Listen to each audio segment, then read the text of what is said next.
the future.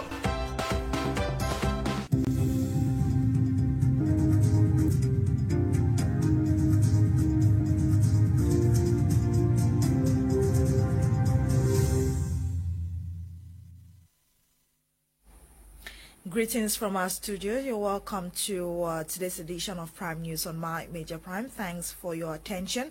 And we are live from Douala, the economic capital of the country. My name is Gienda Peldrin Blanche. Can we begin today's edition of the news with announcement or details of the visit of presidential couple Mr. and Mrs. Bia.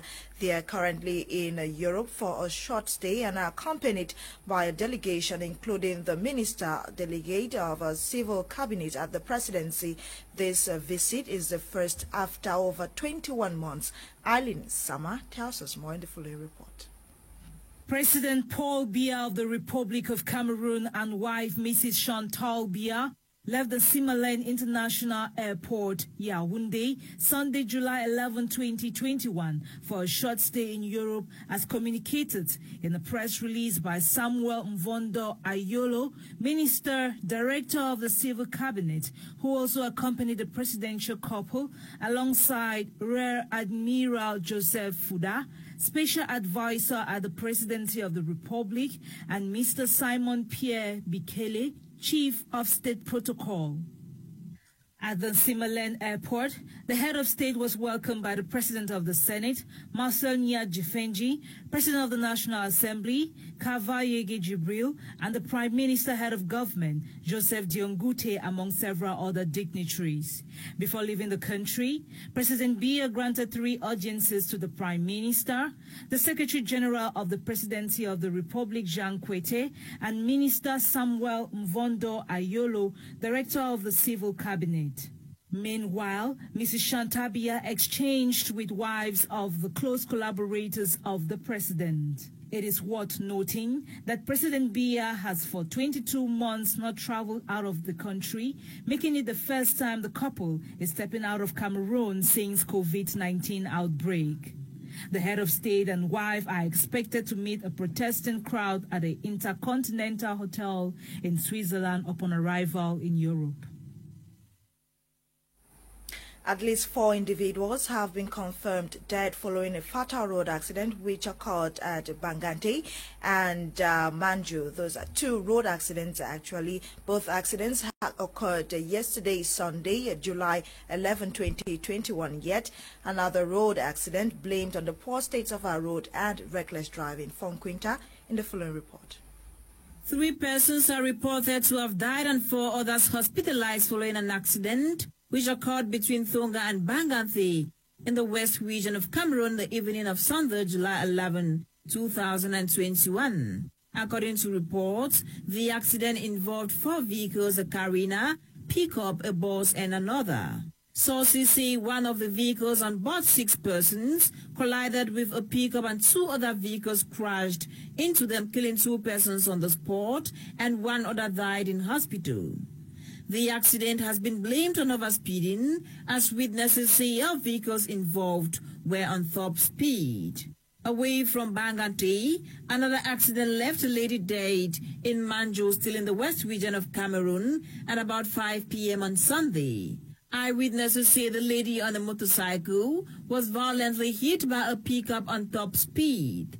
Reports further say the lady was crushed beyond recognition. Sources say the driver of the pickup escaped after the incident. Meanwhile, 2 other vehicles collided on the same spot. Investigation has been opened by law enforcement officials to track down owner of the said pickup. The accidents yesterday adds to many that has claimed several lives along major roads in the west region of Cameroon. A young mother in Manjo has announced with sadness the disappearance of her 7-month-old baby. She was in company of her baby during the wake service and she fell asleep and woke up to discover her baby was nowhere to be found, and no one has any idea where the baby has been taken to or where the baby is. Let's get details of the story in the following report. Distress, shock, and frustration. This is the state of this family. They are frustrated over the sudden disappearance of a 7-month-old baby. We are in Manjo in Mungo Division, littoral region of Cameroon. Sources say this lady in question was in possession of her 7-month-old baby during a wake service. She bowed to sleep due to tiredness with her baby on her, who was also asleep. Unfortunately, she woke up with no sight of her baby. Probably thinking family members had taken the young baby for a walk, she asked questions that yielded no fruit. As frightening as it seemed, she raised an alarm for the immediate search of her baby. Apparently, her son was nowhere around the area. It is feared that this might be another case of kidnap which is becoming common in the country. While family members keep fingers crossed and continue to ask questions regarding who knows what about the disappearance of the baby, investigations have been opened to get to the root of the matter. Cases of child trafficking and other mystical happenings have been recorded recently, giving reasons for parents, family members and guardians to be extra careful.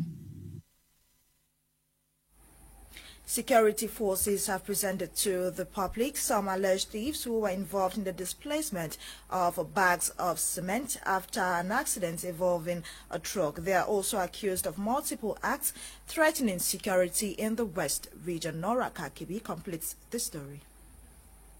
These are the men caught over the weekend in Kongsamba for having stolen cement from a truck and other items in the locality. They have been terrorizing the entire population. The truck is said to have left Douala heading to the West region and had an accident at the entrance to Bakem. Some inhabitants, alongside another truck driver, came in to rescue the driver by taking him and the conductor to the hospital. From the hospital, they came back and offloaded a good quantity, over 100 bags of cement from the truck. While they were transporting the stolen cement to their various hideouts, eyewitness accounts alerted the elements of the gendarmerie, who immediately answered presence at the crime scene. The alleged thieves were presented to the press recently in a press briefing chaired by the senior divisional officer for Mungo Division, Yves Bertrand Jana. It should be noted that during the press briefing, the SDO congratulated the efforts of the law enforcement officers and equally applauded the local population for cooperating with the security men to report crimes and turning criminals who perpetually threaten the security of the society.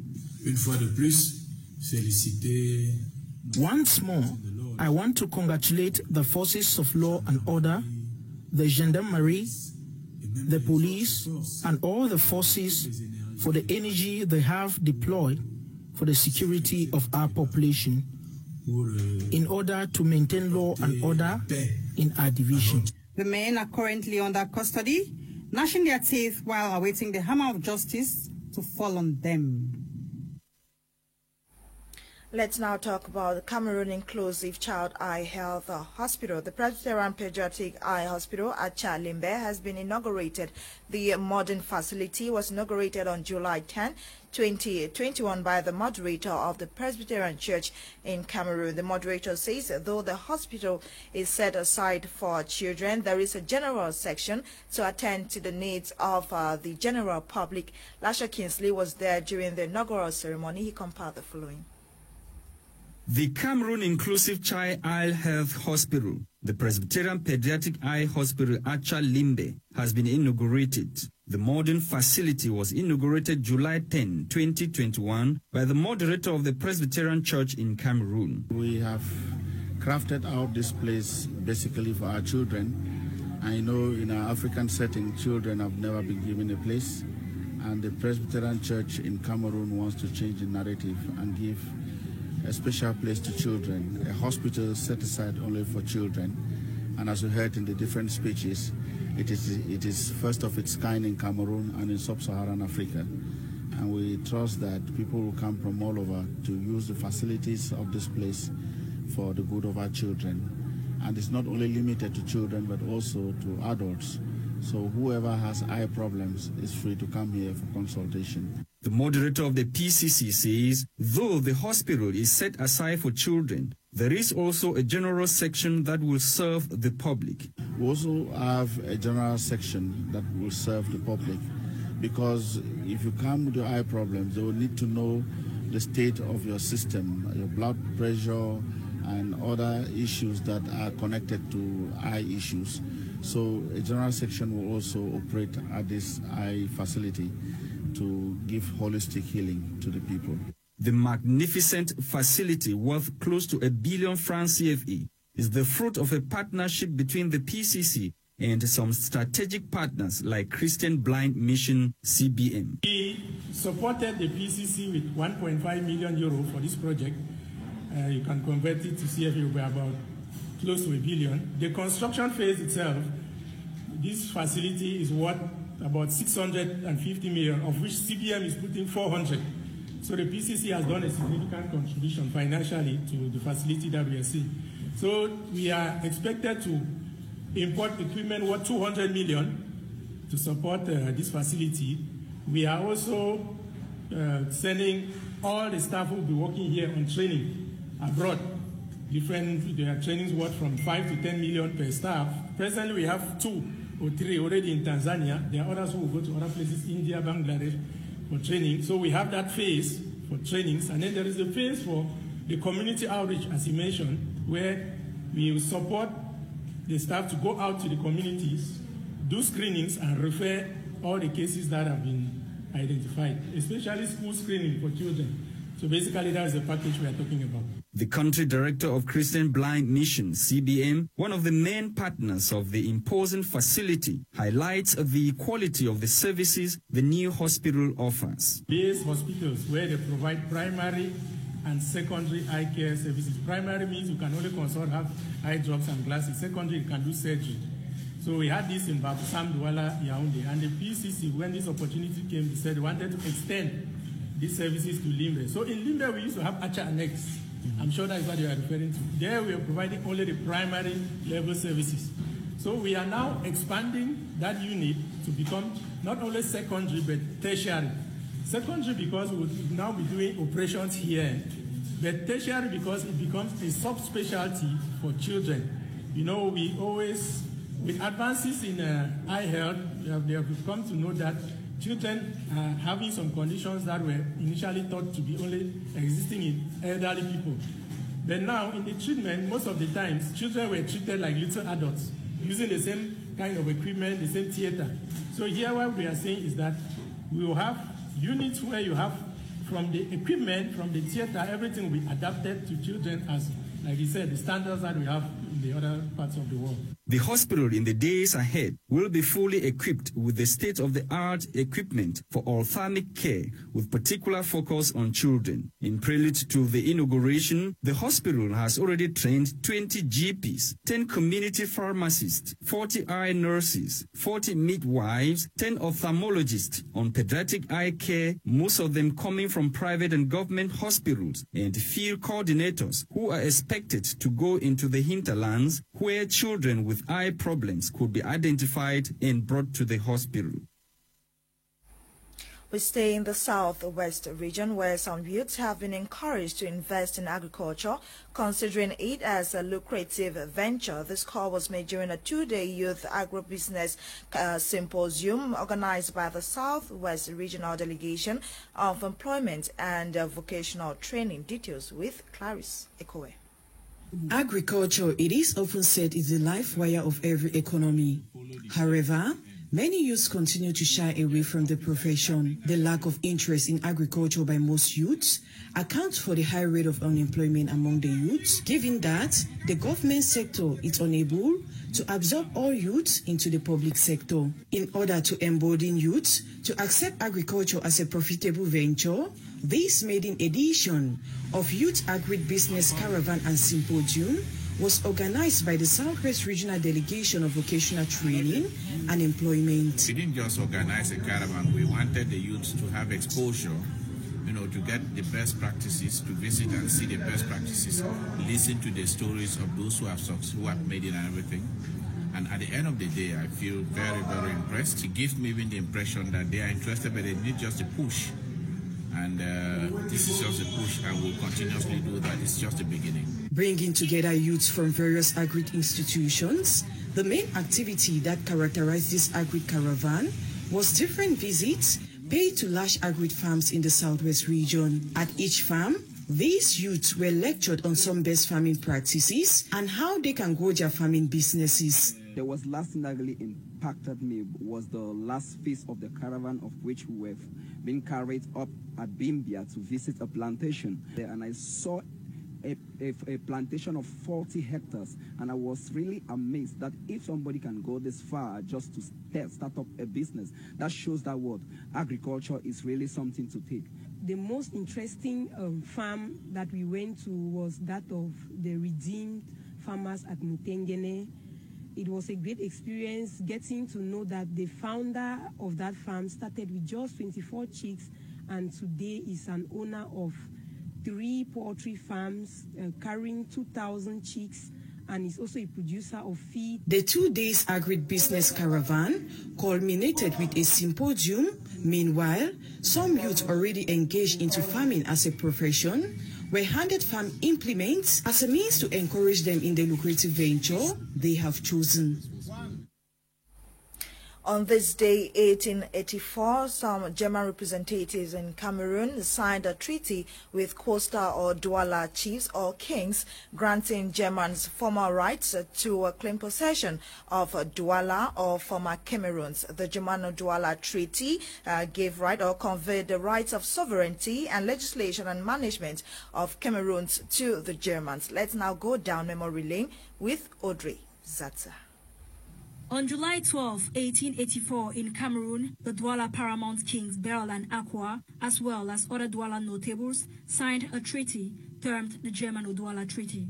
This treaty gave rights of sovereignty, legislation and management to German firms with the respect of land rights intended to remain natives' property. Prominent figures present for the signature were Johannes Voss, an agent of the trading firm Janssen and Tomalen, and Edward Schmitz, acting on behalf of the Werman firm. A signature which marked the effective beginning of former German colonial control over the Cameroonian territory. This saw the reign of some prominent German governors in Cameroon, such as Julius von Soden, Jesko von Puttkamer, and Eugene von Zimmerer.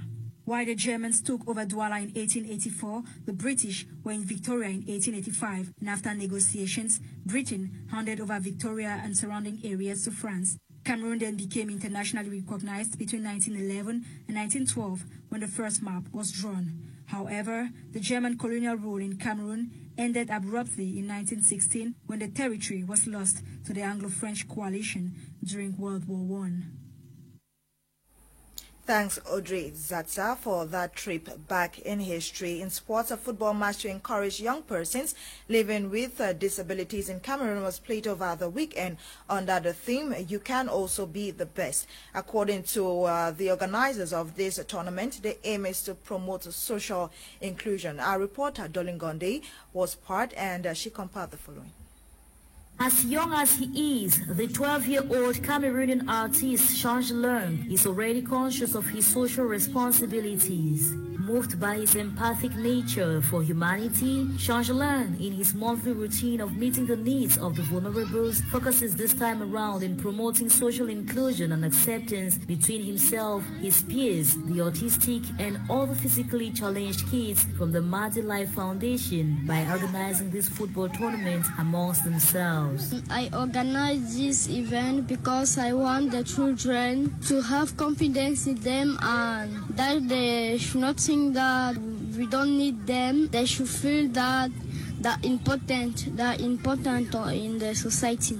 Today with the children, I've done a football match and it was very well. After the win-win football encounter between the kids, it was then time for another interesting sporting activity, the Kung Fu and martial arts. Ngangmeni Joseph is the Kung Fu coach who now explains how sports is essential in promoting social inclusion amongst the kids. It gives life, it gives confidence in them, because many have the impression that they are children who have been bewitched or so. but that's not the case. So these sporting activities have made us to understand that they are also humans like the others. The event, which has been collaboratively sponsored by the brewery brand Suisse du Pays, has also witnessed its representative Victor Eyene applauding the initiative while calling on all the companies, stakeholders and individuals to put hands on deck as well. I'll start by saying Suisse du Pays is a company for the citizens which delights in enhancing social welfare, and that's the reason why we are participating here today. But we are calling on the sister companies and others to follow the humanitarian drive of Changeland. Meanwhile, as an active participant and witness to the event, Fetung Arlene now expresses her impressions of this initiative. I'm so encouraged to see a young boy of close to 12 years carrying on such an activity and I'm so blessed to be a participant of such an event. Powerfully attended by a college of artists, the event was also highly animated with a blend of Afro-pop medleys. Marceline Kamer, also known as Solida Part, was present. I found this event very interesting, and I want to immensely thank all the parents who sought time out to bring their children here today. For these children have autistic issues, but what I see in them is hope through this project.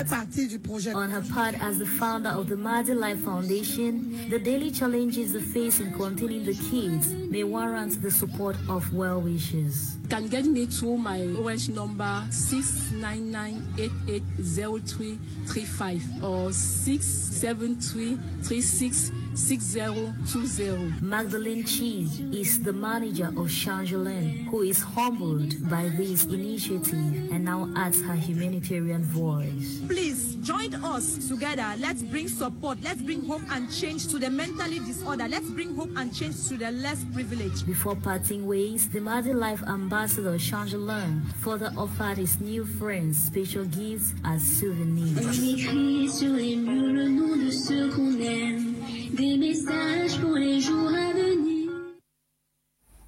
Still in sports, the General Assembly of the Cameroon Football Federation, scheduled for this Tuesday, July 13, 2021 in Yaoundé, will eventually take place. This comes after the upliftment of an announced ban. Let's now join sportsman Henry Wana for details. The part also at the helm of the Cameroon Football Federation, Fcfa, seem far from coming to an end. While FIFA recognizes the executive committee headed by Mbombo Njoya, there exists another fraction that accepts the temporary executive committee with Senator Abed Mbida as head. It explains why a General Assembly convened by Sedum Mbombo Njoya on July 13, 2021 was earlier banned from holding by the divisional officer for Yaoundé 2. His reasons are clearly stated in the press release, such as the non-respect of the decision from the Court of Arbitration and Sport and the non-respect of the text that governs the Federation. This is coming at a point in time when the Minister of Sport and Physical Education recently instructed the interim president of Fcfa to stop the organization of the General Assembly on account he is not eligible to summon executive members to review the text, but of the members of the Executive Committee of 2009 that have the authority in doing such. Contrary to all this, the divisional officer for Yaoundé 2, Mamadi Mahamat, in less than an hour, decides to grant the Mbombo Njoya team the authority to hold their General Assembly and adopt the text of Fcfa this July 13. FIFA, in a letter this July 12, regrets the twist of events at Fcfa at a point in time the nation is planning to host AFCON 2021. They equally expressed their desire to see this issue finally being laid to rest for peace to return in the Chinka House soonest. Thanks, Henry Wana. With that, we end today's edition of Prime News on My Major Prime. Thanks for being a part. See you tomorrow, God willing, at 6:30 for another edition of Prime News on My Major Prime. Faith Tata Burenew coordinated the news, produced by Ewane Elino Linga. Genda Pelgian Blanche King is my name. See you tomorrow. We remind you to stay tuned to My Major Prime. After this, we have a Prime Hour with Kim Leonard and his crack team of analysts. Enjoy today's edition. Happy viewing and good night.